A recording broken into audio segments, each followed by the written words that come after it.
Listo.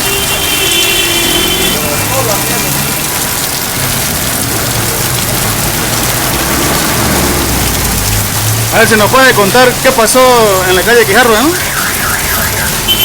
Yo creo que ha sido que se ha reventado pues, la tubería del alcantarillado, que ha brotado todo lo que... Todos los excrementos. Todo el excremento. Pues. Malo el sistema entonces. A toda vista.